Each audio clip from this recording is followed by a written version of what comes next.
Guys, magandang araw. Yun, mag-update lang tayo sa mga alaga nating African lovebirds, no?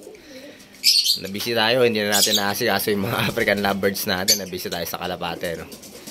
Etong ano natin, Opaline RF natin na project. Yun, magana yung pit ng hen natin. Siguro bukas o sa isang araw, mangingitlog na to. Tapos dito naman sa back-to-back fire blue natin, ganun din, no? Magana rin yung pit na ito. Pati dito sa Opa Pale Follow project natin, no? Magana din yung puwet nung hen natin dito. Baka mga 1 week pa siguro. Ganyan. Mangingitlog na siya. Tapos naman ito, wala pa. Yung Blue Opaline dilute natin. Kapair niya yung yan. Blue Opaline Pale Follow. Hindi ko pa sila nakikita nagbe-mate pero nagde-nesting na yung hen natin. Tapos dito sa baba yung Alps 1 natin na Lutino Opaline. Yun. Nakikita ko nagde-nesting na rin to, no? Kaya yun, konti na lang siguro mangingitlog na rin to. Mga 2 weeks ganyan. Tapos dito sa Green Opay split ino natin, tsaka sa White Bull split ino natin, no?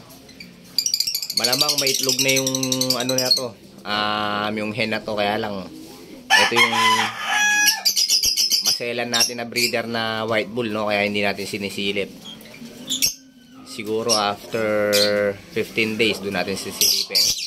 Kapag may fertile na kasi yung mga itlog niya, yun, hindi na siya nagloloko.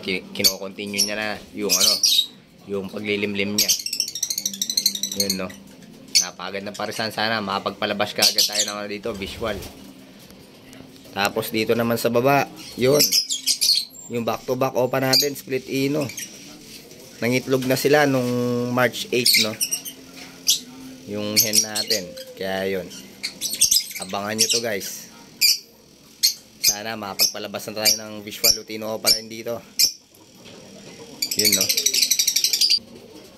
Tapos dito sa Cremino Opa project natin, no? Yung split Opa, split Ino, split Fire Blue natin, tsaka yung split Ino, split Fire Blue na hen natin, yun. Nesting na rin sila. Sana hindi ko pa sila nakikita nagme-mate pero yung kak gusto niya na makipag-mate doon sa hen. Kaya lang di pa dumidi pa yung hen natin, no? Pero siguro malapit na rin to.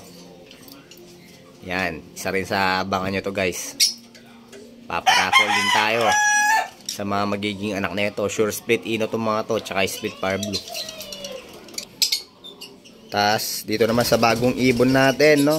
Yung wild type natin. Palabasin natin yung isa. Yun. Para nagde-nesting na rin yung hen dito, eh.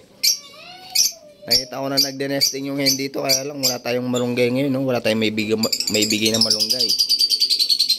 Kaya yun. So yun, guys, abangan nyo rin to.